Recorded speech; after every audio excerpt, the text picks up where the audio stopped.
Bismillahirrahmanirrahim. Assalamualaikum warahmatullahi wabarakatuh. Alhamdulillahirabbil alamin. Hamdan katsiran tayyiban mubarakan fih kama yuhibbu rabbuna wa yarda. Asyhadu an la ilaha illallah wahdahu la syarikalah wa asyhadu anna Muhammadan abduhu wa rasuluh la nabiyya ba'dah. Allahumma salli wa sallim wa barik ala sayyidina wa habibina wa maulana wa qudwatina Muhammadin sallallahu alaihi wasallam wa ala alihi wa sahbihi minal muhajirin wal ansar, amma ba'd. Maaf. Cek. Teman-teman yang dirahmati Allah Subhanahu wa taala, sesuai dengan poster yang disebarkan lewat Instagram, yang diposting di Instagram, kita pada malam ini akan membahas tentang bagaimana biar tetap semangat dalam ketaatan. Kalau bahasa posternya jangan kendor. Kalau bahasa pesantren istiqomah. Kalau dalam bahasa pesantren, istiqomah. Kenapa materi ini penting? Karena kalau kita pakai analogi kehidupan sehari-hari, sesuatu itu baru ada hasilnya kalau kita lakukan dengan istiqomah, dengan dawam. Apapun itu. Kalau kita pengen bisa sesuatu, pengen expert, pengen ahli dalam satu bidang, itu nggak akan bisa ujuk-ujuk kayak mimpi gitu. Tiba-tiba saya jadi seorang pembalap, tiba-tiba saya jadi seorang atlet, tiba-tiba saya jadi seorang pro gitu, nggak bisa. Atau mungkin kita punya semangat, cuman nggak bertahan lama. Kayak kita pengen jadi pro dalam main musik. Jadi gitaris paling keren gitu ya. Semua trik kita keluarin bisa gitu. Yang rock atau bahkan mungkin main gitarnya tuh yang ekstrim-ekstrim gitu. Yang kadang-kadang gitarnya ditaruh di belakang jadi main di belakang gitu ya. Saya pernah nonton tuh di YouTube tentang gitaris jalanan yang luar biasa kemampuan gitarnya. Kalau nggak salah di Italia. Itu main gitarnya tuh menurut saya mah kayak orang pakai mistik gitu. Sampai kayaknya berasa di hatinya tuh agak aneh. Jadi mendengar dia main gitar itu kayak disihir. Nah ini jadi jago kayak gitu tuh main gitarnya tuh udah luar biasa sampai menghayati banget. Kenapa? Karena dia tidak melakukannya dalam waktu sehari dua hari. Mungkin dari sejak dia kecil udah main gitar. Atau orang main organ, main piano gitu sampai bisa sambil loncat-loncat atau dia nggak ngelihat lancar banget. Kita mah main lagu Indonesia Raya aja kadang-kadang jadi false gitu kan ya. Gara-gara nggak ahli. Kok bisa dia seperti itu? Karena dia latihannya dalam waktu yang cukup lama, istiqomah. Begitu juga kalau kita mau ahli di bidang apapun, termasuk baca Al-Quran. Kita ngafal Quran nih, pengen 30 juz.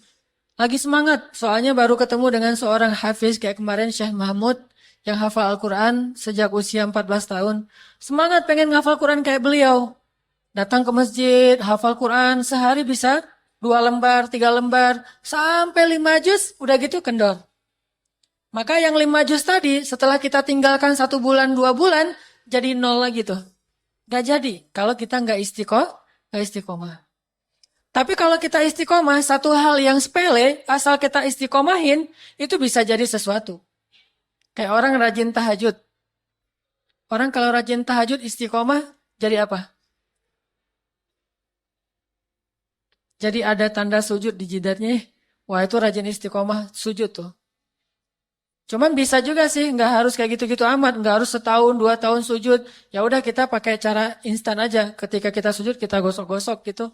Mungkin akan ada juga. Pas orang lihat, pas kita ketemu orang, kita mah gini aja.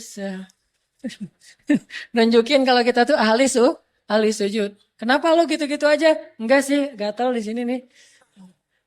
Kamu nggak ngomong apa-apa? Apa emangnya? Kamu nggak ngeliat di sini nih. Akhirnya ujung-ujungnya terus terang gitu, pengen dipuji karena dia ahli sujud. Tapi tetap tidak akan sempurna seperti orang yang istiqomah. Mau pakai cara pintas, instan, yang gimana pun juga nggak akan pernah sama dengan hasil orang yang istiqomah. Makanya sampai Nabi Shallallahu Alaihi Wasallam mengatakan sesungguhnya amal yang paling disukai Allah itu apa? Amal yang istiqomah walaupun cuma sedikit. Amal yang paling disukai Allah itu istiqomah walaupun cuma sedikit. Dan istiqomah ini punya banyak keajaiban. Selain memang akan menghasilkan sesuatu, istiqomah itu Allah berkahi. Bahkan Allah saking sayangnya kepada orang yang istiqomah, kalau dia sesekali meninggalkan kebaikan itu, Allah tetap mencatat dia melakukan kebaikan. Contoh teman-teman misalnya rajin tadi sholat berjamaah di masjid. Istiqomah nih, sholat berjamaah di masjid. Atau ta'lim, setiap Rabu tuh pergi ke masjid TSM atau Al-Latif ta'lim. Istiqomah udah setahun, 2 tahun, dan udah terlihat bahwa memang itu jadwal rutin dia. Itu udah menjadi lifestyle dia, udah menjadi kebiasaan dia, udah istiqomah gitu, udah melekat. Sesekali nggak bisa datang karena mungkin sakit, karena mungkin ada hajat yang lain, ada darurat, maka Allah Subhanahu wa taala tetap mencatat kita melakukan kebaikan itu. Kalau kita rajin tahajud, sesekali nggak bangun gara-gara capek banget mungkin habis pulang dari luar kota atau pas sakit, maka malam itu kita dicatat tetap melaksanakan tahajud. Ini keajaiban istiqomah. Kalau kita rajin baca Al-Quran 1 juz 1 hari, selama beberapa tahun, sesekali kita baca Al-Qurannya kurang dari 1 juz, maka tetap dicatat dia telah bertilawah 1 juz hari itu. Ini keajaiban dari istiqomah. Dan selain memang menghasilkan sesuatu, makin lancar baca Qur'annya, makin banyak ilmunya kalau rajin ta'lim, makin dekat sama Allah terasa di hatinya kalau rajin tahajud. Begitu juga dalam kehidupan kita sehari-hari. Kalau kita ngelakuin sesuatu walaupun sepele, kalau istiqomah terus menerus, pasti bisa. Tidak ada yang nggak bisa dengan seizin Allah Subhanahu Wa Taala jika kita melakukan dengan istiqomah.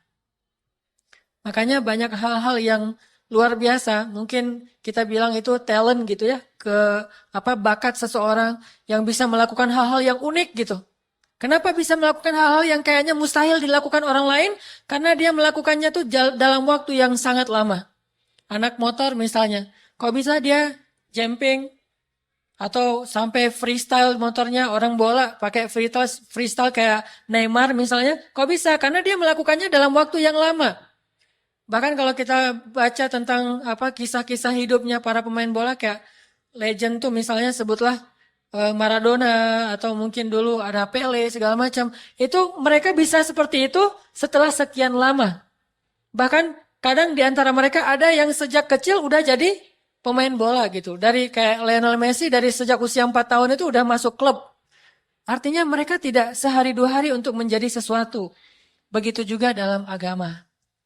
Ketika kita pengen jadi seorang yang soleh, solehnya itu tingkat sahabat atau tingkat tabi'in, itu bukan perjalanan sehari 2 hari. Mungkin itu adalah perjalanan seumur hidup kita. Makanya, coba di antara sekian banyak amal-amal soleh, kita lihat. Kita mungkin pernah coba menghafal Quran. Pernah nih coba menghafal Quran. Pernah coba berdakwah di kampus, di sekolah. Pernah nih coba berdakwah. Pernah coba pengen tahajud deh gitu, pernah. Kalimat pernah ini artinya udah kita tinggalkan. Sekarang udah nggak kita lakuin lagi. Dari sekian banyak amal soleh yang kita lakukan, coba sekarang sebut mana yang masih kita lakukan dalam waktu yang lama. Mana yang kita istiqomahkan setelah 2-3 tahun. Minimal 3 tahun baru kita disebut istiqomah. Mungkin dari sekian banyak amal yang kita lakukan, yang bertahan 3 tahun, mungkin cuma 1 atau 2, bahkan mungkin tidak ada. Ada yang udah kita lakukan sebulan, 2 bulan, itu belum bisa disebut istiqomah. Setahun belum, 3 tahun minimal. Maka baru kita bisa melihat insya Allah amal itulah yang nanti akan memberatkan timbangan kita di akhirat di sisi Allah Subhanahu Wa Taala. Maka dari itu teman-teman yang dirahmati Allah, mari kita coba renungkan kembali pada malam ini dan kita semangati diri kita, yuk kita belajar istiqomah. Bukan cuma belajar memperbanyak amal, tetapi belajar mengistiqomahkan Amal walaupun cuma satu amal sederhana. Setelah amal yang wajib pastinya harus istiqomah. Ini saya bilang amal yang sunnah. Kalau yang wajib mah nggak perlu ngomong istiqomah udah pasti. Masa sholat ada naik turun ya? Kalau dia sekali sholat sekali enggak, itu namanya iman bukan naik turun, keluar masuk. Kalau iman naik turun itu, kalau lagi naik nambah dengan sholat-sholat sunnah. Kalau lagi turun bertahan di yang wajib, itu iman naik turun. Kalau lagi naik imannya, selain dia belajar taklim, dia mungkin browsing sendiri, dia otodidak, dia baca buku yang tebal-tebal, lagi naik imannya. Kalau lagi turun, minimal di batasan sholat Jumat dengan khutbah, itu lagi turun. Karena itu wajib kan, seminggu sekali seorang laki-laki wajib mendengar khutbah Jumat, nasihat untuk dirinya. Kalau lagi naik iman, dia puasa Senin Kamis, kalau perlu puasa Daud. Kalau lagi turun, tunggu Ramadan misalnya. Kalau lagi naik iman, misalnya, ibadah-ibadah, sebutlah tilawah Al-Quran 1 juz. Kalau lagi turun, dengerin MP3 tilawah Al-Quran. Intinya tidak kurang dari yang wajib. Makanya yang wajib itu nggak perlu dibahas tentang bab istiqomah. Istiqomah itu yang sunnah-sunnah. Begitu juga istiqomah dalam mencari jodoh. Harus istiqomah. Dan itu kayaknya fardu ain. Kalau yang tadi mungkin sunnah ya. Kalau ini fardu ain. Ditolak, cari lagi. Ditolak, cari lagi aja terus. Atau ditolak, datang lagi. Ditolak, datang lagi. Sampai dia ngelihat wajah kita itu jadi kayak horor gitu. Di blok nomor kita ganti nomor. Wah, pantang menyerah ya. Semangat 45. Nomornya di blok, nggak bisa telepon lagi. Ganti nomor. Pura-pura SMS nyasar lah, apalah. Wah, terus aja berusaha. Semaksimal yang kita bisa. Baru tertutup pintunya, kalau dia sudah diakadkan dengan orang lain, saya terima nikahnya, berarti pupus harapannya. Kalau belum itu, maka nggak ada menyerah, istiqomah. Dan saya yakin pasti berhasil. Coba targetkan seorang cewek yang kayaknya nih levelnya level selebriti. Kayaknya bukan saya banget, tapi kan nggak masalah, kan banyak tuh postingan di Instagram seorang kakek nikah sama gadis yang cantik itu kan ya. Kayak mustahil gitu. Tapi si kakek itu bisa kayak gitu karena dia istiqomah. Seumur hidup dia ngejar cewek yang dia sukai, ternyata setelah usianya 60 tahun baru dapat. Kan istiqomah kan? Cari aja pokoknya yang paling tinggi standarnya. Setelah itu fastaqim. Kemudian istiqomah lah. Saya yakin insya Allah akan ada hasil. Kalaupun nggak hasil seperti yang persis kayak gitu, tapi ya agak-agak mirip-mirip gitulah. Insya Allah nggak akan jauh dari yang kita targetkan. Istiqomah aja, sama kayak analogi orang nabung. Nabung sehari mungkin cuma Rp1.000, 1 koin gitu. Tapi kalau istiqomah selama 2 tahun, 3 tahun, kan menghasilkan sesuatu. Bisa beli sesuatu yang berharga. Karena memang dia istiqomah. Daripada orang nabung 200.000, udah gitu berhentinya setahun. Ya udah 200.000 aja. Dibandingkan orang yang 1.000 selama 1 tahun. Berapa tuh? 360 ribuan. Ketimbang orang yang nabung 10.000. Setelah sebulan hilang gitu. Jadinya berapa? Cuma 300.000. Masih mending yang istiqomah 1.000. Enggak memberatkan tapi ada hasil. Ini udah ngeberatin enggak ada hasil. Begitu kaidah atau sunnatullah dalam kehidupan kita. Makanya coba kita muhasabah malam ini sekalian memotivasi diri. Amal kita itu yang banyak alhamdulillah sekarang udah mulai nambah amal-amal soleh. Mana sih yang kita istiqomahin? Di antara amal-amal yang sunnah. Karena dengan amal itulah nanti kita akan dibangkitkan. فَمَنْ يَعْمَلْ مِثْقَالَ ذَرَّةٍ خَيْرًا يَرَهُ. Barang siapa yang beramal. Ya'mal itu dalam bentuk kalau bahasa Arab fi'lul mudhari. Kalau bahasa Inggrisnya tuh present continuous tense. Yang terus menerus. فَمَنْ يَعْمَلْ. Artinya mudhari itu dilakukan secara terus menerus. Misqala dzarrah. Walaupun cuma sekecil zarrah. Artinya ada amalan sepele banget. Tetapi di sisi Allah nilainya besar. Kenapa? Karena ya'mal. Terus menerus dilakukan. Sepele gitu. Cari amalan yang sepele yang paling mudah. Tapi kita istiqomahin. Contoh misalnya salam. Assalamualaikum ketemu orang. Assalamualaikum. Setiap ketemu orang itu ngasih salam. Cuman kalau di teks kadang-kadang bikin orang agak-agak berat ya. Assalamualaikum warahmatullahi wabarakatuh. Panjang gitu. Orang lagi nyetir kan susah jawabnya. Waalaikumsalam warahmatullahi wabarakatuh. Akhirnya WRWB gitu kan. Atau ASS misalnya. Atau kalau yang lebih tepat sebetulnya jangan ASS atau WRWB. Tulis saja salam. Salam itu kata-kata Nabi Ibrahim dan malaikat ketika bertemu. Ada di Al-Quran. Qalu salaman, qala salamun gitu ya. Malaikat bilang salam, Nabi Ibrahim bilang salam. Artinya kita punya amal istiqomah itu salam. Ketemu orang, assalamualaikum. Ketemu orang, assalamualaikum. Asal dia muslim, assalamualaikum. Kalau ketemu cewek, assalamualaikum juga, tapi nadanya beda. Assalamualaikum. Ya, beda dikit gitu.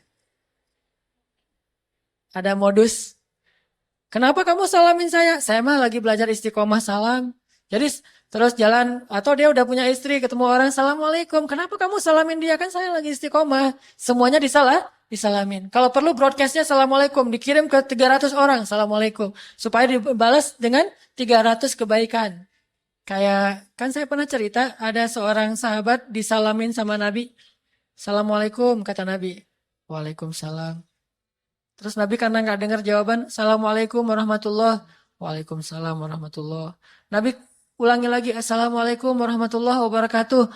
Waalaikumsalam warahmatullahi wabarakatuh. Nabi karena nggak dengar jawaban pulang. Dikejar sama dia. Ya Rasul kenapa pulang? Saya nggak dengar jawaban. Saya kira nggak ada orang. Kata dia, saya menjawab balasan salammu ya Rasul. Kenapa saya nggak dengar? Karena saya pelankan suara supaya engkau mengulang lagi salam. Mengulang lagi. Saya berharap semakin banyak engkau mengulang salam, semakin banyak kebaikan untuk saya. Lihat cerdasnya sahabat. Jadi kalau ada seorang laki-laki yang soleh, misalnya ustadz atau siapa, datang ke rumah kita, Assalamualaikum gitu. Waalaikumsalam. Jangan dijawab jelas-jelas. Atau kalau ngirimnya pakai WA gitu, Assalamualaikum, kita jawabnya titik-titik-titik gitu. Kenapa jawabnya titik-titik-titik? Biar ustadznya ngebales lagi. Soalnya saya jawab ustadz, cuma nggak ditulis. Waalaikumsalam ustadz, cuma nggak ditulis. Tulisannya titik-titik-titik. Atau read doang gitu. Sampai orangnya agak-agak penasaran gitu. Kenapa ada masalah apa ya saya dengan dia? Diulangi lagi, Assalamualaikum. Jawabannya emoticon, senyum gitu. Atau big hug. Oh, bahaya itu. Intinya adalah istiqomahin satu amalan yang sepele aja. Salam, senyum. Senyum itu kan kata Nabi, La tahkiranna minal ma'rufi syai'a. Walau antalqa akhaka biwajhin taliq. Janganlah kalian meremehkan amalan walaupun sekecil apapun. Meski hanya dengan bertemu saudaramu dengan wajah yang berseri-seri. Itu amalan loh. Hadis riwayat Muslim. Artinya sekedar berwajah yang berseri-seri doang, tersenyum ketika ketemu seseorang. Itu kalau kita jaga, itu amalan yang sesuatu. Itu benar-benar bisa menjadi pemberat timbangan kita. Cuma senyum aja ketemu seseorang. Ketemu orang, hey gimana, assalamualaikum. Seru orangnya tuh, wah asik gitu ya. Bukan orangnya karena emang ngelihat, wah nih kayaknya nih kurang nyunah nih. Dia diam-diam aja gitu. Setiap ngelihat orang, wah ini kurang soleh. Wah ini kayaknya orangnya baru taubat. Ah ini mah anak baru di hijrah mah. Saya mah udah lama, hijrah udah 10 tahun. Alhamdulillah dia mah anak baru. Jadi kita bully aja. Enggak, setiap ketemu orang, senyum. Ketemu orang senyum. Senyum dong amalannya tuh. Nggak usah sedekah, nggak usah umroh, nggak usah hafal Quran 30 juz. Coba jaga senyum doang, itu udah sesuatu. Ini karena istiqomah. Kenapa? Karena kata Allah, فَمَنْ يَعْمَلْ مِثْقَالَ ذَرَّةٍ خَيْرًا يَرَهُ. Artinya seseorang itu dibangkitkan sesuai dengan amal yang dia istiqomahkan. Nanti kita bangkit tuh. Kan kata Allah di ayat yang di surat yang sama, yauma idzi yasdurun nasu ashtatan. Apa arti ashtatan? Ashtatan itu artinya berkelompok-kelompok. Jadi pada hari itu di Arafah, di padang mahsyar, manusia itu akan dikelompok-kelompokkan. Mirip seperti padang Arafah, ada orang Indonesia, ada orang Arab, ada orang Eropa. Kan di Arafah mah tendanya beda-beda ya. Nah, nanti di padang mahsyar, manusia juga akan dikelompok-kelompokkan, tetapi dikelompokkan bukan berdasarkan bangsa. Coba gimana ayatnya? Yauma idzi yasdurun nasu ashtatan liyurau a'malahum. Pada hari itu manusia akan dikelompok-kelompokkan untuk diperlihatkan amal mereka. Amal apa? Amal yang paling istiqomah, yang paling dawam. Jadi kalau kita ahli senyum, nanti kita akan bangkit bersama satu kelompok orangnya tuh senang senyum. Kalau kita ahli salam, bangkit bersama satu kelompok orang yang senang salam. Kalau kita ahli tilawah Al-Quran, akan dibangkitkan bersama orang yang para pecinta Al-Quran. Hamilul Quran. Ada Salim Maula Abi Hudzaifah. Ada Abdullah ibnu Mas'ud. Ada Zaid bin Thabit. Ada banyak orang yang ahli dalam ilmu Al-Quran, kita berada di sana. Kalau kita istiqomahnya adalah suka ngomongin orang, suka ngomporin orang, nanti akan dibangkitkan bersama Ummu Jamil. Tabbat yada abi lahabi watab. Nanti ada ayat wa mra'atuhu hammalatal hatab. Hammalah. Hammalah itu artinya senangnya itu ngomporin orang.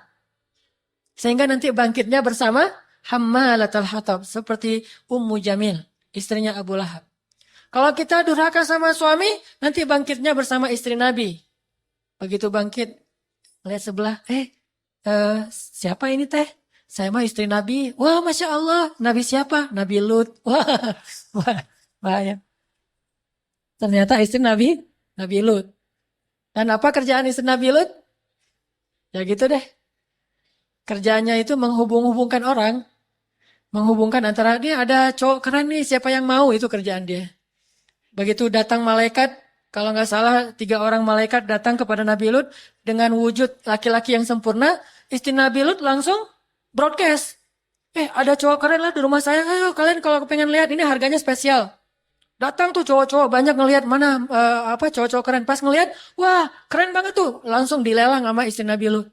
Berapa? 1 juta. Ini mah spesial. Nggak ada di negeri kita. Jarang banget ada di Italia. Di Italia aja kalah. Orang Italia aja kalah. Bayangin Del Piero gitu. Orang pemain-pemain bola yang keren Italia. Itu kalah sama malaikat yang turun dari langit. Sampai saking kerennya malaikat bisa dibilang itu seperti perempuan. Kayak artis Korea gitu deh. Cowok tapi mirip-mirip cewek gitu kan. Saking kerennya gitu kan ya. Sampai Nabi Lut mengatakan sesungguhnya mereka adalah putri-putri saya. Dan mereka percaya kalau itu perempuan. Saking bening. Nah artinya kalau dia seorang istri yang durhaka kepada suami. Pas bangkit kenalan. Dengan siapa? Saya mah istri Nabi. Nabi yang mana? Nabi Nuh.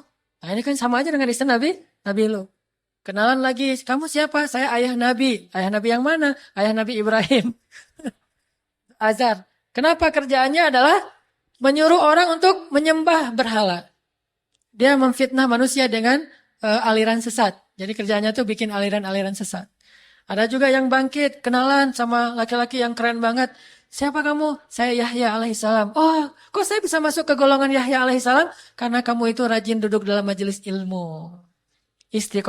Istiqomah. Yauma idzi yasdurun nasu ashtatan liyuraw a'malahum. Pada hari itu manusia akan dikelompok-kelompokkan sesuai dengan amal yang paling mereka istiqomahkan. Bagaimana kalau istiqomahnya ada 2 amal? Berarti dia dikelompokkan dengan orang yang istiqomahnya 2 amal. Gimana amal kita, begitulah kelompok kita. Makanya saya selalu bercita-cita suatu saat saya berharap bisa ketemu dengan Nuruddin Zinki, bisa ketemu dengan Umar bin Abdul Aziz, bisa ketemu dengan Umar bin Khattab. Kenapa? Karena semangat tajdid, semangat pembaharuan dalam agama, berdakwah di jalan Allah, sehingga nanti pas bangkit dari kubur itu tiba-tiba kita berada dalam sebuah kelompok, melihat di sebelah orang gagah-gagah, Mas, namanya siapa? Umar. Umar yang mana ya? Umar kayaknya banyak.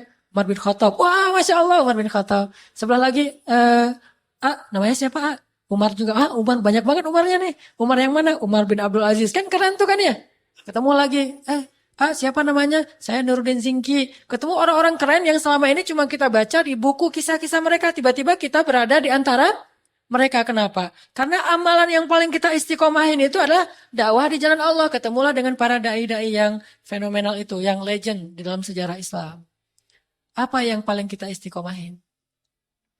Apalagi kalau kita istiqomahnya adalah sholat malam. Nanti ketemunya dengan Nabi Idris alaihissalam. Barisannya itu Idris alaihissalam. Barisannya itu kalau perempuan yang rajin sholat malam, istri Nabi yang bernama Hafsah. Qawwamah, sawwamah.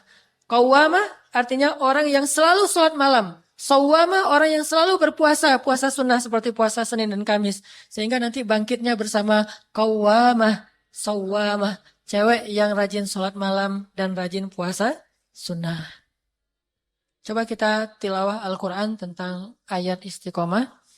Teman-teman bisa lihat di surat Fussilat.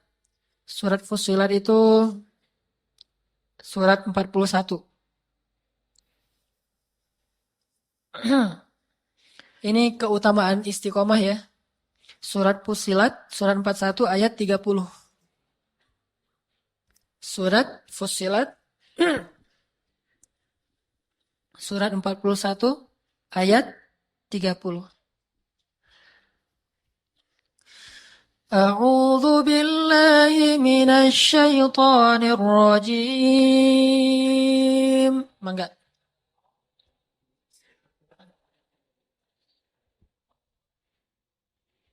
Bismillahirrahmanirrahim.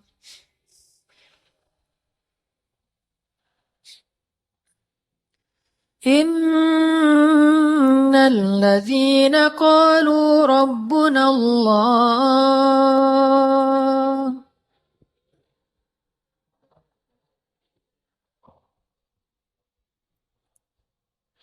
ثم استقاموا تتنزل عليهم الملائكة ألا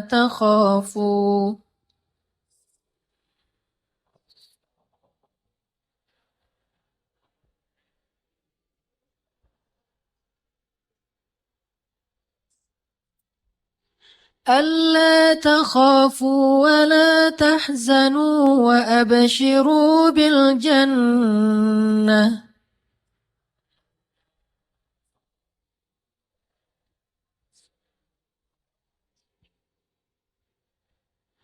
وأبشروا بالجنة التي كنتم توعدون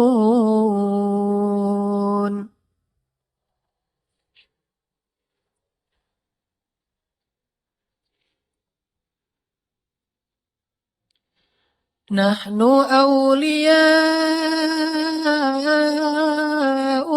في الحياة الدنيا وفي الآخرة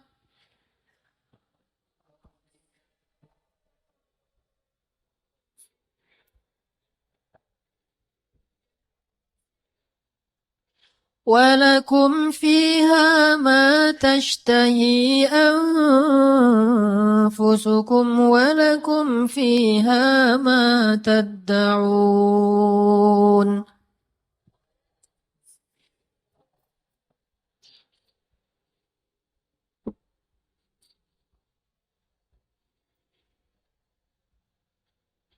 نزلا من غفور رحيم.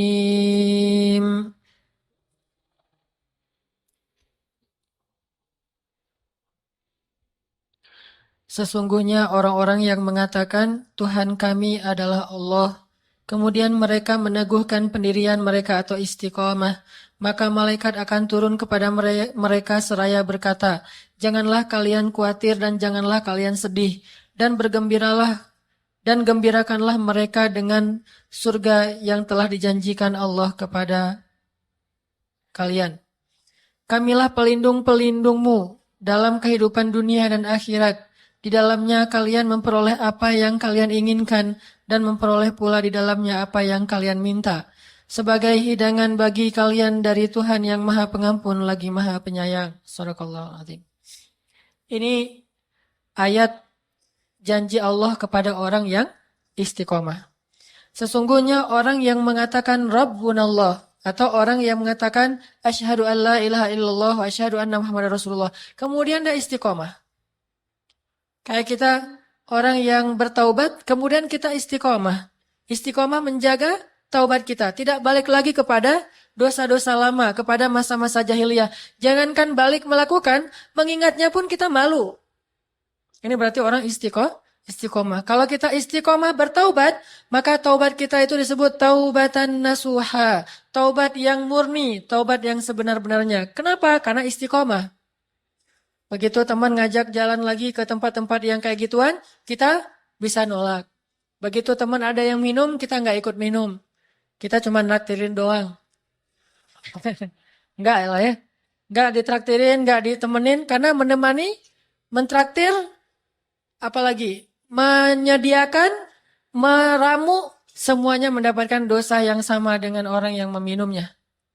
Orang yang minum, sama orang yang mentraktir, orang yang mengajak, orang yang nemenin, orang yang membuat, orang yang menyediakan, mendapatkan dosa yang sama dengan orang yang meminumnya. Sehingga kita nggak mau melakukan itu lagi. Terus masalah cewek atau cowok, masalah pacaran lah ya. Masalah pacaran juga kita coba hijrah beneran dari pacaran menuju ke pernikahan atau menuju ke penantian yang lebih halal gitu. Menanti dengan sabar. Nggak mau terpancing lagi. Walaupun ada yang ternyata kita mengelok Instagram kita tapi ada yang banyak request. Kita lihat, oh yang request banyak yang keren-keren nih, mau terima nggak ya gitu. Itu kan menguji keistiqomahan kita. Atau apalagi ada yang SMS nyasar, telepon nyasar, segala macam, tanya alamat atau apa, ternyata memang lagi udah mentargetkan kita gitu. Nah ini istiqomah, nggak mau balik lagi kayak gitu-gituan. Kalaupun teman-teman doang, nggak sampai teman tapi mesra. Teman sih, cuman curhat panjang lebar. Teman sih, tapi jalan kemana-mana bareng. Jadi nggak mau terus terang, tapi sama-sama baper. Sampai akhirnya kayak kuci-kucu hetahe gitu deh. Nggak tahu ya, masih muda berarti. Artinya istiqomah udah nggak mau pacaran lagi deh. Saya mah kalau kamu mau, ayo kita nikah aja gitu. Itu berarti istiqomah. Nah, apa janji Allah bagi orang yang istiqomah kayak gitu? Summastaqamu tatanazzalu alaihimul malaikah. Malaikat akan turun kepada mereka. Malaikat itu turun ke langit bumi atau turun ke dunia. Dan kemudian malaikat itu akan berkata kepada kita walaupun kita nggak mendengar. Tapi kadang ada yang bisa mengetahui itu lewat mimpi. Malaikat akan datang ke dalam mimpi kita dan memberikan kalimat la tahzanu wa la takhafu. Jangan khawatir, jangan sedih. Kalian nggak perlu khawatir dan kalian nggak perlu sedih. Apa yang udah terjadi, kalian nggak perlu sedih. Apa yang akan terjadi, kalian nggak perlu khawatir. Karena Allah Subhanahu Wa Taala akan menjamin kebahagiaan untuk kalian. Kalau istiqomah. Pasti jadi tuh. Sama kayak kita pengen ngecilin perut. Kita harus istiqomah apa? Istiqomah push up, istiqomah sit up, istiqomah makan sebelum jam 9 malam, istiqomah minum air hangat sebelum tidur, istiqomah tidur jangan lebih dari jam 11 malam, jangan begadang. Kalau kita nggak istiqomah, walaupun pengen banget beli semua buku-buku tentang cara menjaga tubuh, buku tentang fitness, segala macam, kita beli majalah-majalahnya, tapi kita nggak istiqomah, itu hanya jadi amani, angan-angan. Jadi bedanya orang yang berangan-angan dengan orang yang beramal adalah istiqomah. Oh ya? Ya. Kita istiqomah berhenti di waktu Isya. Mudah-mudahan kita nanti lanjutkan lagi setelah sholat Isya. Barakallahu li wa lakum. Bismillahirrahmanirrahim. Teman-teman yang dirahmati Allah Subhanahu wa taala, kita tadi membahas surat apa? Fussilat ayat 30. Tentang jaminan Allah buat orang yang istiqomah. Sedikit teori ya, bahwa istiqomah itu ada dua bentuk. Ada istiqomah namanya dawam. Dawam itu continue, terus menerus. Kayak contoh-contoh yang tadi saya sebutin, kita sholat tahajud, dawam. Kita tilawah Al-Quran, dawam. Kita tersenyum kepada orang lain, dawam. Kita memaafkan orang lain itu sering. Ini namanya istiqomah dalam bentuk dawam. Sesungguhnya amal yang paling disukai Allah adalah adwamuha, yang paling dawam, walaupun wa in qallat, walaupun cuma sedikit. Kata Nabi, inna ahabbal a'mal ilallah, sesungguhnya amal yang paling disukai Allah itu adwamuha, yang paling dawam, yang paling kontinu. Wa in qallat, walaupun cuma sedikit. Faman ya'mal mithqala dzarratin khairan yarah. Itu satu makna istiqomah. Yang kedua, makna istiqomah itu artinya mustaqim, on the track. Tidak mencela-mencela gitu. Enggak ke kanan, enggak ke kiri yang dia kadang-kadang gagal fokus. Jadi makna istiqomah, fokus aja, on the track aja, enggak usah keluar dari jalur yang sudah Allah buat. Ibarat kereta api mah, tetap di atas relnya. Enggak keluar dari rel, maka itu juga makna istiqomah. Kayak kita lagi sakit. Kemudian kita berobat ke dokter. Itu masih on the track? Masih? Masih ya, karena medis itu ilmiah dan ilmiah itu dibolehkan dalam agama. Datang ke dokter, ternyata belum ada hasil, belum ada perubahan, masih aja sakit. Terus kita datang ke terapis, kita minum herbal. Selain obat-obat yang medis yang dari konvensional, kita minum herbal juga yang holistik. Itu juga masih on the track. Yang nggak boleh adalah ketika kita dokter mungkin mengatakan, ini udah parah, suruh pulang aja dan makan aja apa yang dia suka. Atau kemudian terapi juga nggak ada hasil, nggak ada perubahan, nggak ada progres.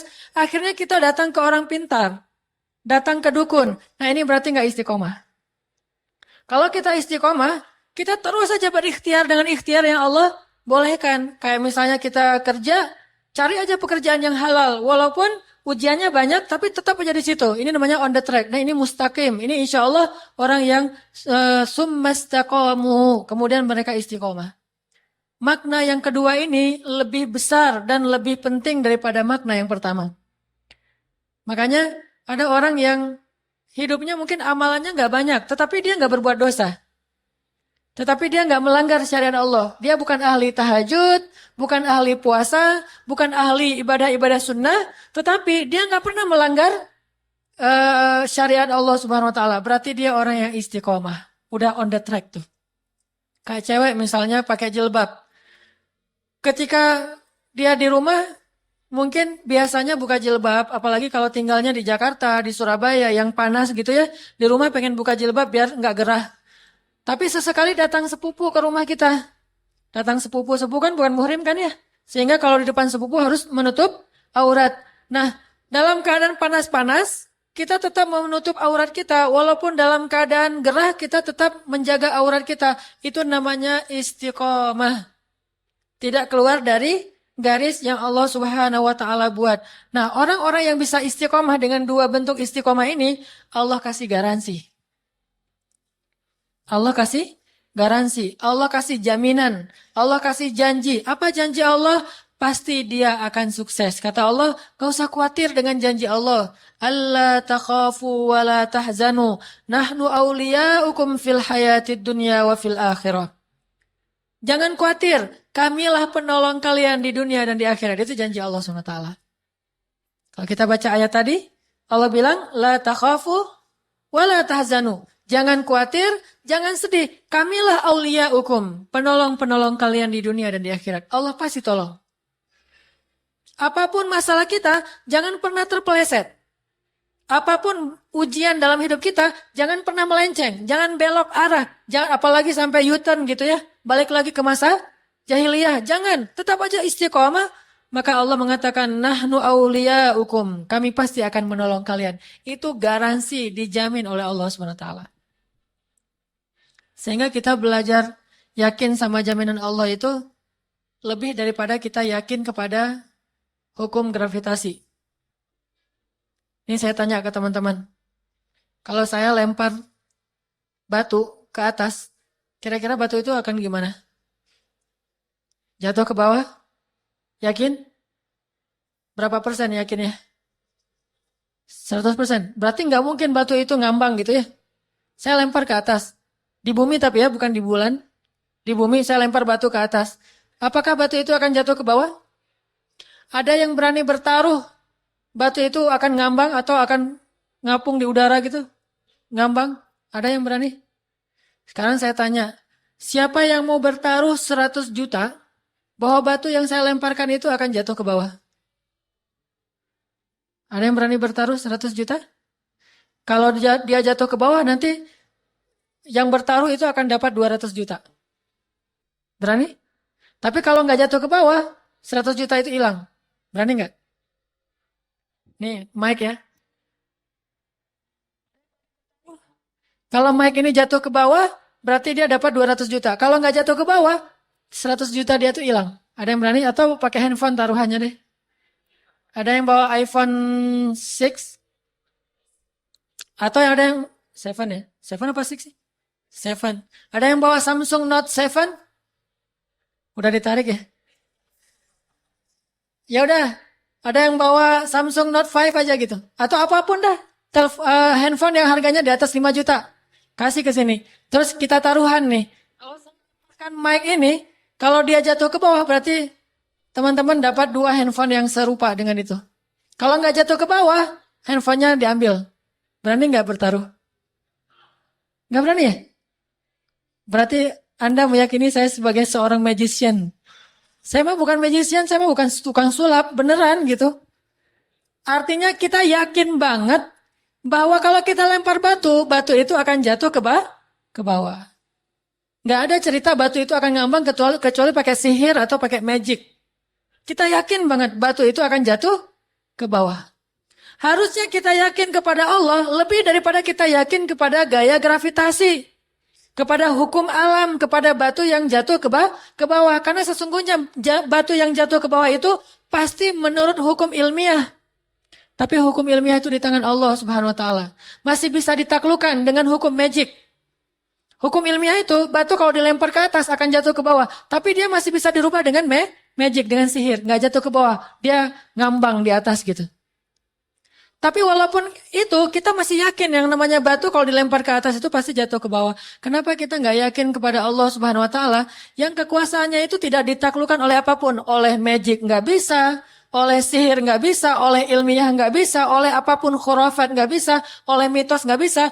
Hukum Allah lebih mutlak dan janji Allah itu lebih pasti daripada batu yang jatuh ke bawah, lebih pasti. Sehingga kalau teman-teman ada masalah istiqomahlah. Kok masih kuat sih dengan istiqomah? Soalnya saya yakin sama janji Allah. Nahnu awliya'ukum fil hayati dunya wa fil akhirah. Kami akan menolong kalian di dunia dan di akhirat. Saya yakin sama janji Allah.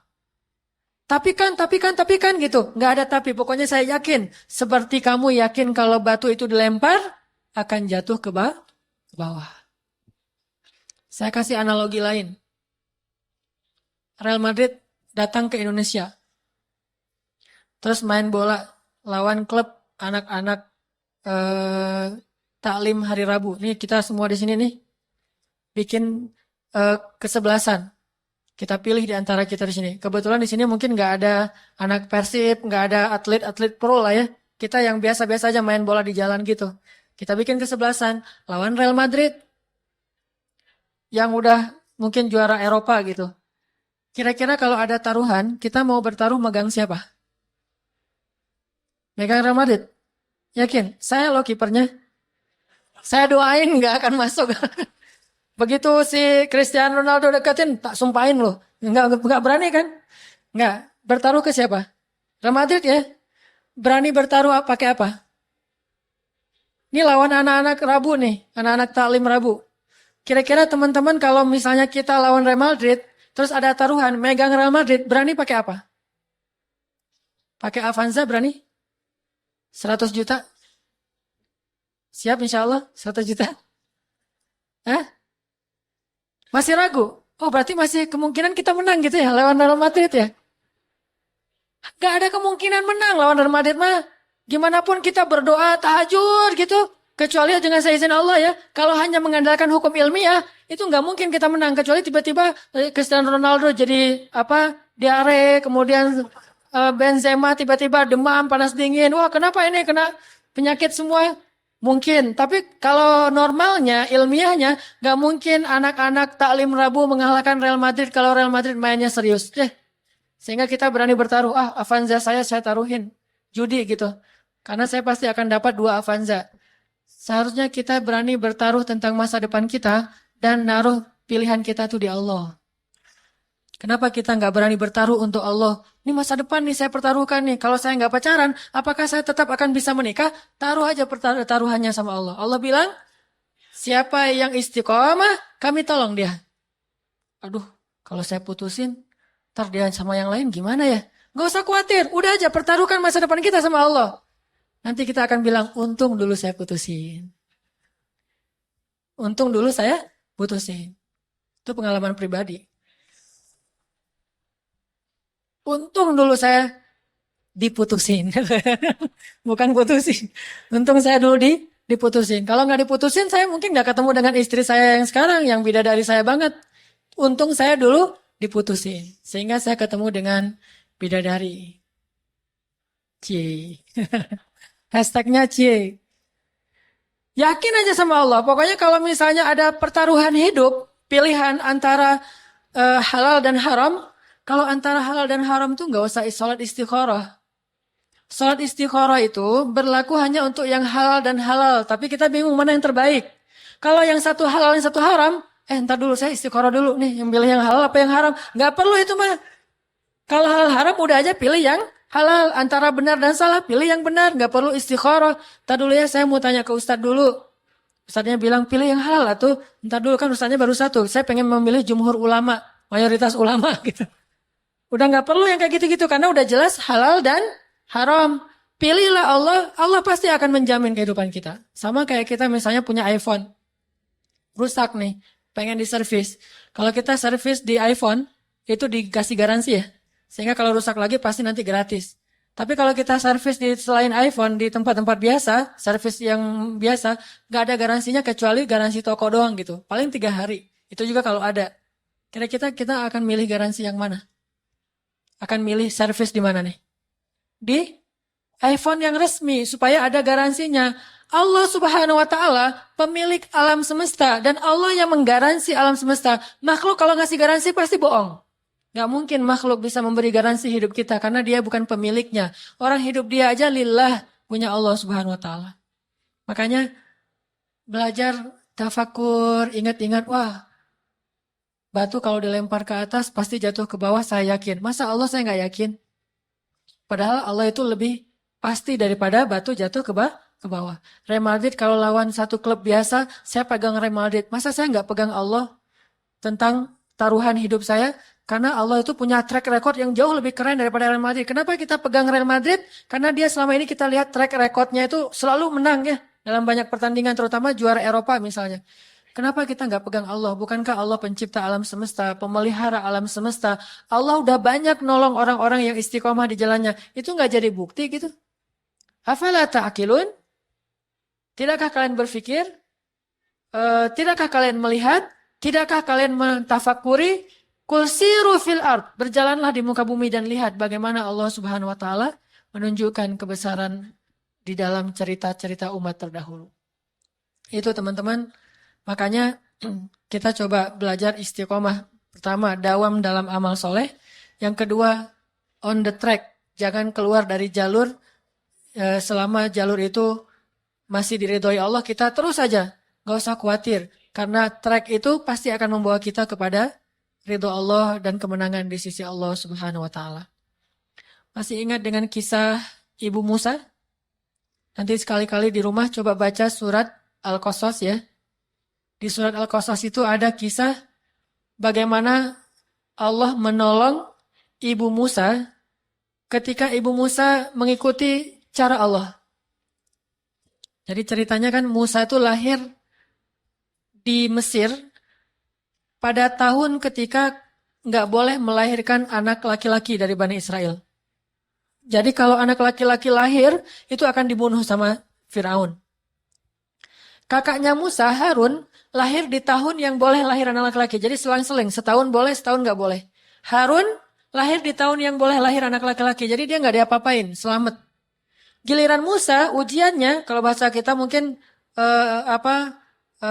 nasibnya adalah dia lahir di tahun gak boleh melahirkan anak laki-laki. Itu apesnya Musa. Sehingga akhirnya ibunya karena melahirkan anak laki-laki khawatir terhadap keselamatan anak laki-laki. Langsung dibawa lari. Tinggallah di pesisir Sungai Nil. Lari dari perkampungan Yahudi. Karena perkampungan Yahudi udah semuanya ketahuan kalau ada yang hamil dan mau melahirkan. Akhirnya dia lari ke pesisir Sungai Nil. Tiba-tiba suatu malam dia bermimpi. Allah bilang dalam mimpinya kasih ilham. Hanyutkan putramu ke Sungai Nil. Jangan khawatir, nanti kami akan mengembalikannya kepadamu. Itu janji Allah. Pertama malam mimpi masih ragu gitu. Ini benar gak ya ilham? Jangan-jangan ini bisikan setan. Datang ke ulama Yahudi, ulama Bani Israel. Saya mimpi kayak gini, kata ulamanya, benar itu mimpi ilham dari Allah, hanyutkan putramu ke sungai Nil. Tapi seorang ibu kan susah. Perasaan ibu kan dalam luar biasa, cintanya paling besar. Sehingga masih mikir, malam kedua mimpi lagi tuh. Hanyutkan putramu ke sungai Nil. Malam ketiga mimpi lagi. Setelah makin mantap, akhirnya ibu Musa bikin keranjang gitu. Bikin keranjang, terus Musa ditaruh di dalamnya, ditutup, dihanyutkan ke sungai Nil, tapi diikat pakai tali. Tes dulu gitu. Try dan error gitu ya. Jadi trial dulu. Dihanyutkan, ditarik lagi. Masuk air nggak ya? Oh ternyata nggak masuk air. Hanyutin lagi, ditarik lagi. Oh ternyata nggak masuk air. Akhirnya dihanyutkan, udah dilepas talinya. Begitu dihanyutkan, sungai Nil itu kan panjang banget ya, melintasi dua negara, Mesir dan Sudan, dua negara. Ketika dihanyutkan, Ibu Musa langsung merasa kehilangan, aduh putraku, kekasihku, jantung hatiku udah hilang di bawah arus. Bayangin kita kadang-kadang berpisah dengan anak kita, sehari aja tuh udah kangennya minta ampun. Saya, maaf yang belum punya anak. Saya kalau lagi umroh tuh ya, baru berangkat ke Jakarta mau naik pesawat, itu di jalan di tol itu udah kangen, udah telepon.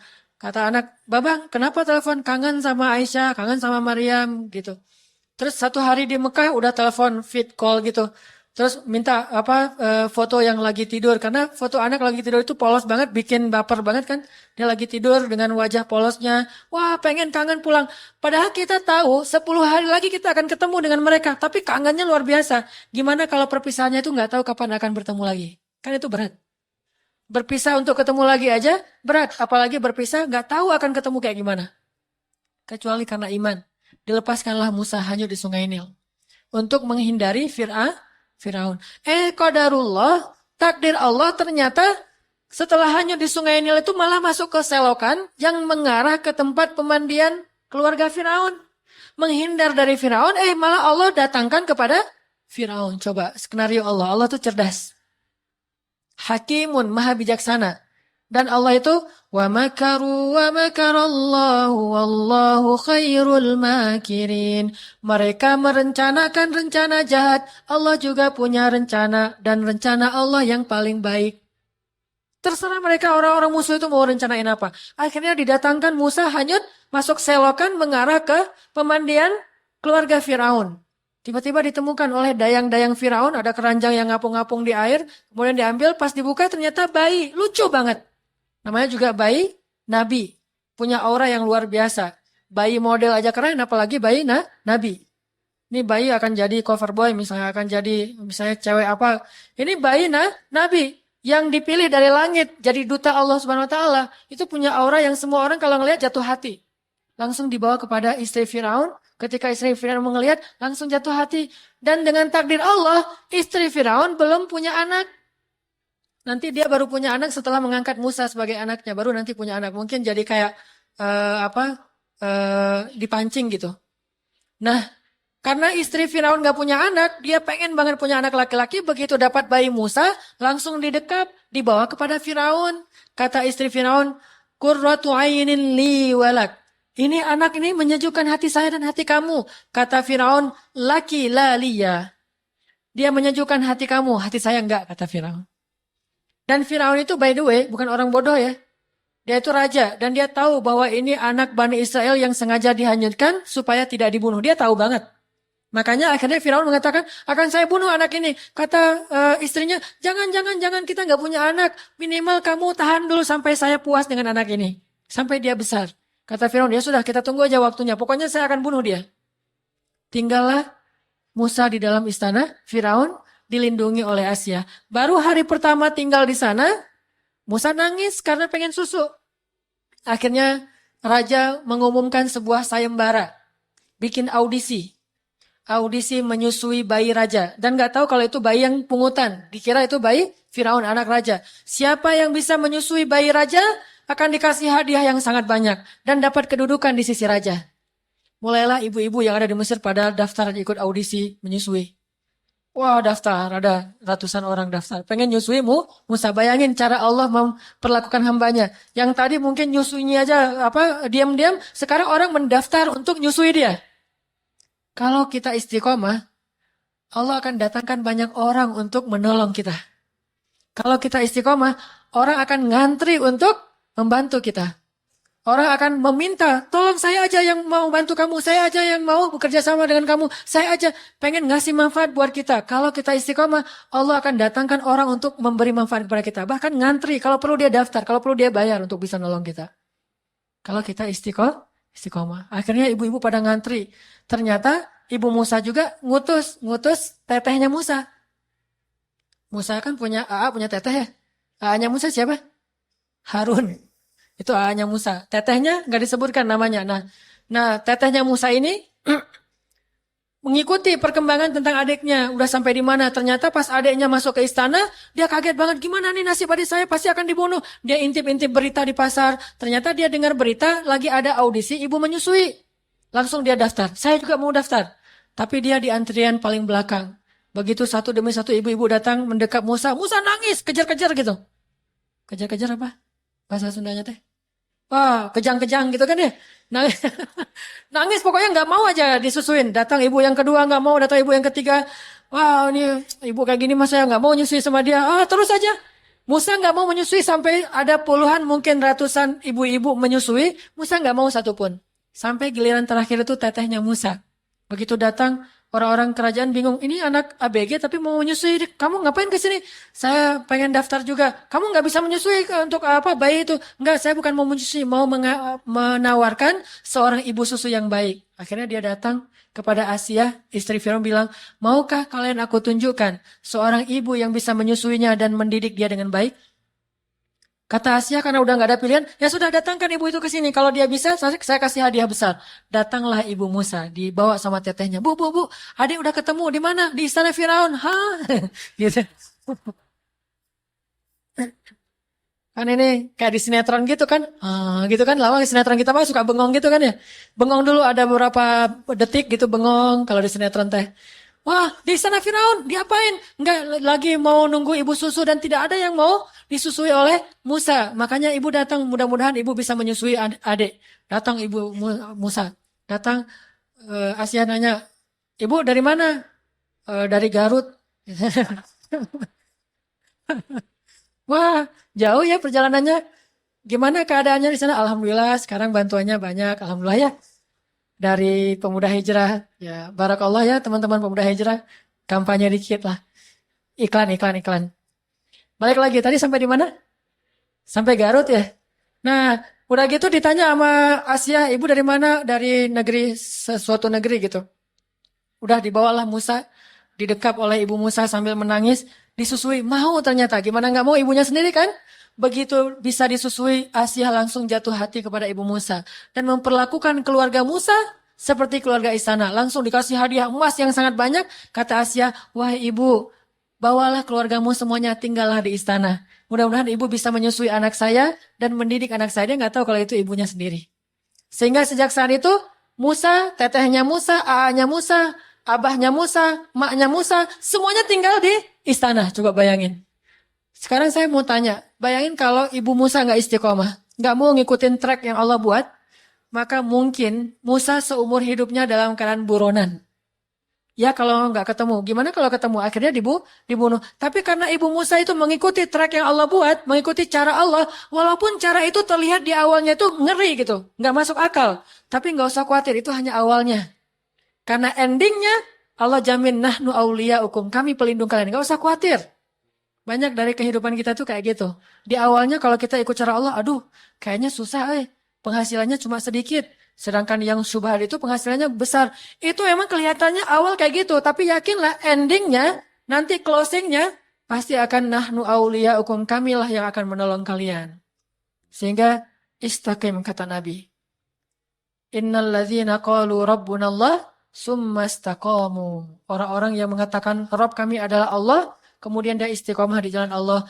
Nahnu auliyaukum fil hayatid dunya wa fil akhirah. Itu yang kita baca di dalam surat Al-Qasas. Sama kayak cerita yang saya berkali-kali omongin, cerita Siti Hajar. Itu gara-gara istiqomah. Maka teman-teman, mudah-mudahan kita bisa istiqomah di jalan Allah Subhanahu wa taala. Kalau kita sebagai anak muda istiqomah dalam ketaatan, istiqomah untuk menjaga diri dari dosa. Kalau kita sebagai seorang pekerja istiqomah mencari rezeki yang halal. Kalau kita sebagai seorang perempuan istiqomah menutup aurat. Kalau kita sebagai seorang anak istiqomah berbakti sama orang tua, gimana pun kita mungkin bete sama orang tua kita. Kadang-kadang orang tua mungkin perangainya macam-macam, apalagi yang udah lanjut usia, istiqomah aja. Tetap berbuat baik kepada orang tua. Istiqomah tersenyum, istiqomah memaafkan. Siapapun yang istiqomah, janji Allah Subhanahu wa taala adalah pertolongan dan kemenangan. Itu yang kita ingat, pasti itu. Gak mungkin meleset. Mudah-mudahan ini bermanfaat. Marilah kita tutup dengan sama-sama berdoa kepada Allah Subhanahu wa taala. Salah satu di antara doa istiqomah itu adalah ya muqallibal qulub sabbit qalbi ala dinik. Ya musarrifal qulub sarrif qalbi ila ta'atik. Rabbana la tuzigh qulubana ba'da idh hadaitana. أعوذ بالله من الشيطان الرجيم بسم الله الرحمن الرحيم الحمد لله حمدا كثيرا طيبا مباركا فيه يا ربنا لك الحمد كما ينبغي لجلال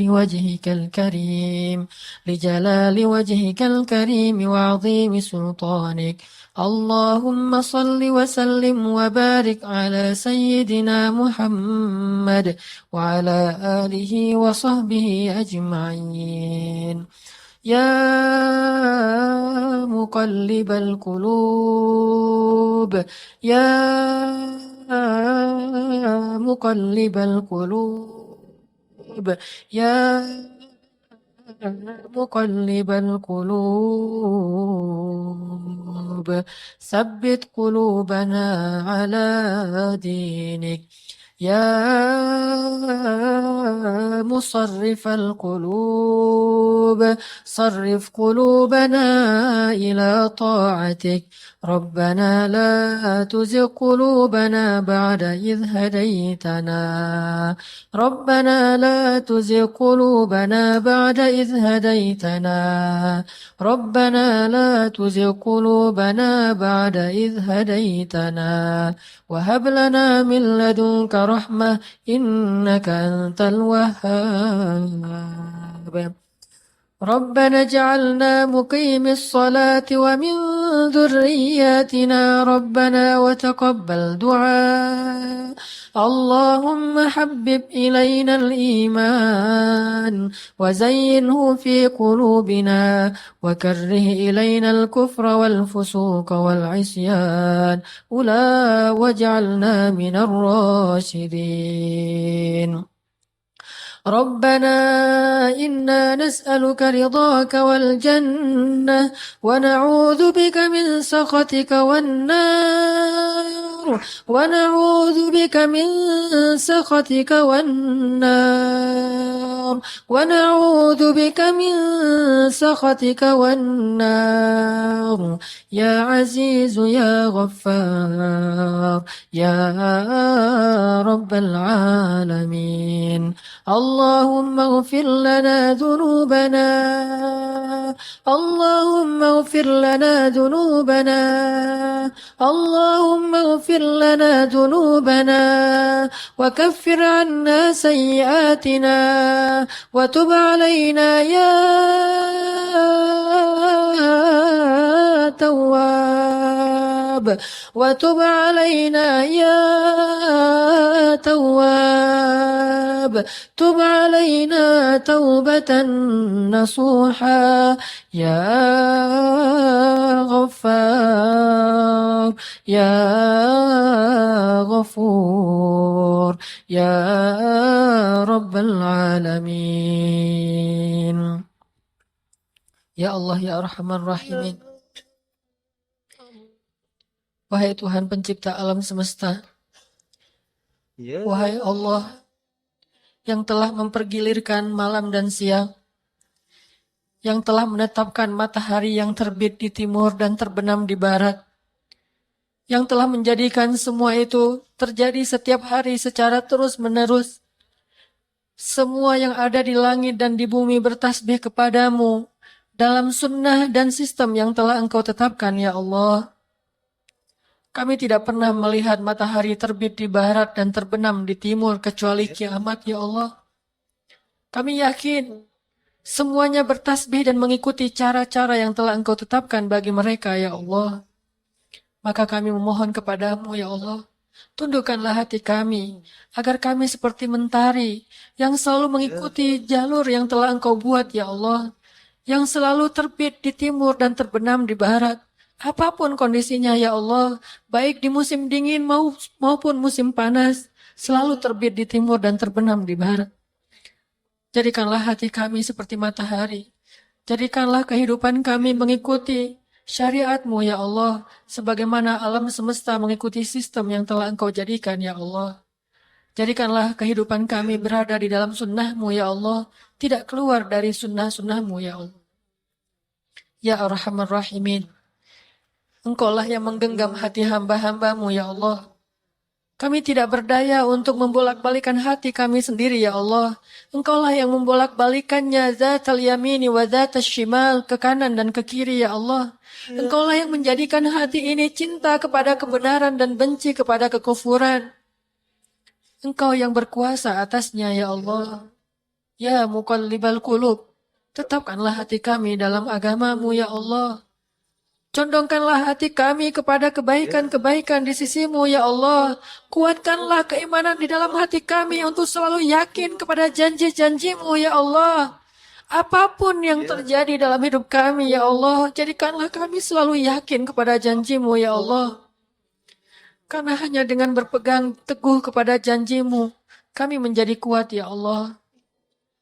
Sesungguhnya Engkau berfirman di dalam Al-Quran, يا أيها الذين آمنوا اتقوا الله حق تقاته ولا تموتن إلا وأنتم مسلمون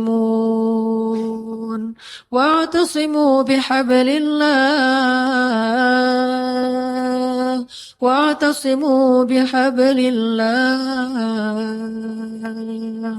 dan berpegang teguhlah kalian kepada tali agama Allah. Berpegang teguhlah kalian kepada janji Allah. Jangan kalian melepaskan janji-janji Allah. Janganlah kalian memegang janji-janji lain selain janji Allah. Karena sesungguhnya hanya tali agama Allah yang kokoh. Urwatul wusqa. Barang siapa yang berpegang kepada tali selain tali agama dan janji Allah, maka dia akan terputus dan celaka. Ya Allah, ya Arhamar Rahimin. Kuatkanlah hati kami, ya Allah, ketika Engkau menguji kami, ya Allah. Agar kami tetap istiqomah di jalan-Mu, ya Allah. Agar kami tetap dalam ketaatan kepada-Mu, ya Allah. Agar kami tidak pundung dalam menjadi hamba-Mu yang salih, ya Allah. Ya Arhamar Rahimin. Jadikanlah kami orang-orang yang mencintai kebenaran. Dan jadikanlah rasa cinta itu indah di dalam hati kami, ya Allah. Dan jadikanlah kami orang yang benci kepada kekufuran. Dan rasa benci itu kuat di dalam diri kami, ya Allah. Ya Arhamar Rahimin, satukanlah hati kami sesama kaum muslimin, sehingga kami hidup dalam keadaan bersaudara dan saling mencintai, ya Allah. Ya Muqallibal Qulub, ya Arhamar Rahimin, bangkitkanlah kami nanti di akhirat dengan amal-amal yang baik yang kami istiqomahkan. Janganlah Engkau bangkitkan kami di akhirat dengan dosa-dosa yang tidak mampu kami tinggalkan, ya Allah. Janganlah Engkau bangkitkan kami di akhirat sebagai orang-orang yang celaka karena kami durhaka kepada orang tua kami, ya Allah. Janganlah Engkau bangkitkan kami di akhirat sebagai orang-orang yang banyak meninggalkan sholat, ya Allah. Kami sadar, ya Allah, mungkin kami lebih istiqomah untuk telat sholat daripada istiqomah berjamaah, ya Allah. Janganlah Engkau bangkitkan kami nanti di akhirat sebagai orang-orang yang buta. Karena kami senantiasa menolak nasihat-nasihat yang baik dan kami istiqomah dengan penolakan itu, ya Allah. Bangkitkanlah kami dengan ibadah-ibadah kami, ya Allah. Bangkitkanlah kami sebagai orang yang jujur. Bangkitkanlah kami sebagai orang yang ahli Al-Quran. Bangkitkanlah kami sebagai ahli ilmu. Bangkitkanlah kami sebagai anak muda yang tumbuh dalam ketaatan. Bangkitkanlah kami sebagai orang yang hatinya terikat dengan masjid. Bangkitkanlah kami sebagai orang-orang yang selalu ikhlas di jalan-Mu, ya Allah. Kadang kami menjadi lemah ketika ada seseorang yang berbuat salah kepada kami, sehingga membuat kami berpikir kembali untuk melakukan kebaikan baginya. Istiqomahkanlah kami, ya Allah. Sadarkanlah kami bahwa kami tidak berbuat kebaikan untuk dipuji. Kami tidak berbuat kebaikan untuk mendapat manfaat dari manusia. Kami tidak berbuat kebaikan untuk pamrih. Kami tidak berbuat kebaikan untuk dunia. Kami berakad berbuat kebaikan karena menginginkan kebaikan darimu, ya Allah. Dan Engkau tidak pernah ingkar janji, ya Allah. Ya Rabbana, atina fid dunya hasanah, wa fil akhirati hasanah, wa qina adzabannar. Subhana rabbika rabbil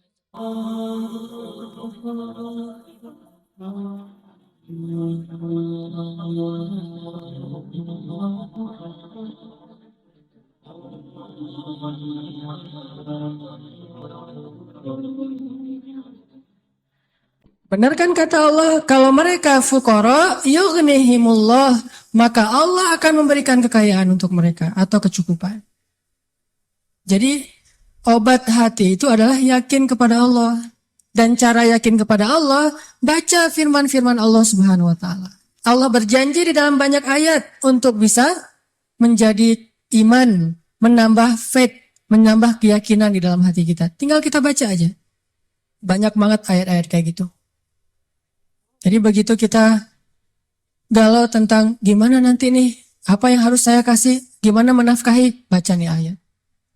Gitu juga kalau misalnya kita cari kerjaan atau cari nafkah. Allah Subhanahu wa taala juga memberikan kita banyak sekali ayat-ayat yang menjadi janji dari Allah bahwa siapa yang yakin kepada Allah, pasti Allah Subhanahu wa taala akan menjaganya. Itu banyak banget ayat kayak gitu. Salah satunya teman-teman bisa baca minimal banget teman-teman bisa baca di surat Hud ayat 6.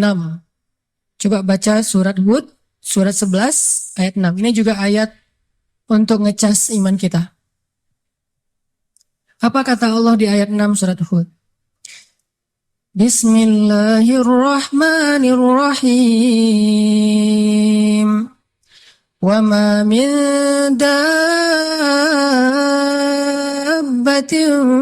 fil ardi illa 'ala Allahi rizquha wa ya'lamu mustaqarraha wa mustawda'aha kullun fi kitabim mubin. Gak ada satupun hewan yang melata di muka bumi illa 'alallahi rizquha, kecuali Allah yang menjamin rezeki bagi mereka. Terus kenapa kita khawatir? Kenapa kita galau? Kan Allah yang menjamin, dan jaminan Allah itu sebaik-baik jaminan dijamin oleh perusahaan asuransi atau finance. Itu aja kita udah yakin gimana dijamin oleh Allah Subhanahu wa taala. Kayak ada orang yang ngambil asuransi kesehatan, dia nggak khawatir dengan sakit. Ada orang yang mengambil asuransi kendaraan, dia nggak khawatir kelecet atau terjadi kecelakaan, dirampok atau dicuri kendaraannya. Ada yang total loss only misalnya atau all risk, dia nggak khawatir. Kenapa? Ada yang menjamin. Ada orang yang mengambil asuransi pendidikan, dia nggak khawatir dengan harga pendidikan yang semakin mahal karena ada jaminan. Kalau kita masih sering ragu dan sering khawatir dengan hidup kita, berarti kita nggak yakin dengan jaminan Allah Subhanahu wa taala. Makin kita yakin dengan jaminan Allah, makin hilang rasa khawatir dalam hidup kita. Tenang ajalah, ada Allah. Ketika kita ada masalah sedikit, kita tinggal klaim. Dan mengklaim asuransi Allah itu lebih gampang daripada ngeklaim asuransi manusia. Ngeklaim asuransi manusia tetap aja ada biayanya. Tapi ngeklaim kepada Allah itu nggak ada biayanya, nggak perlu pakai nomor antri, nggak perlu jauh-jauh keluar dari rumah. Kita tinggal mengangkat kedua tangan kita mengatakan, Ilahi, Rabbi, saya ada masalah nih. Tetapi Engkau Maha Besar. Dan setelah itu, hati kita akan langsung tenang. Ini teman-teman, di antara obat terhadap semua penyakit hati itu adalah belajar yakin kepada Allah Subhanahu wa taala. Teman-teman bisa baca juga nanti surat Al-Mulk. Ini surat yang benar-benar ngebooster hati kita. Jadi sesi pertama ini saya pengen sharing, ternyata kalau kita pengen menghilangkan semua penyakit hati kita, mulailah dari belajar iman, belajar yakin kepada Allah Subhanahu wa taala. Kalau kita pengen belajar menjadi orang yang menjalani hidup itu penuh dengan keyakinan, penuh dengan harapan, orangnya optimis, caranya belajar yakin kepada Allah Subhanahu wa taala. Dan salah satu cara belajar yakin kepada Allah, baca ayat-ayat Allah, terutama ayat-ayat booster tentang kebesaran Allah Subhanahu wa taala. Inna fi khalqis samawat, dalam penciptaan langit, bukan cuma di langit, tapi penciptaannya, prosesnya. Inna fi khalqis samawati wal ardi wa ikhtilafil lail wa ikhtilafil laili wan nahari laayatin liulil albab.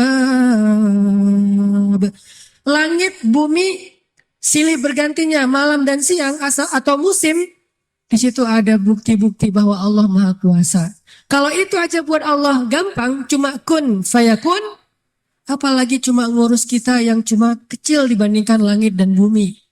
Kita itu dibandingkan langit dan bumi, gak ada apa-apanya.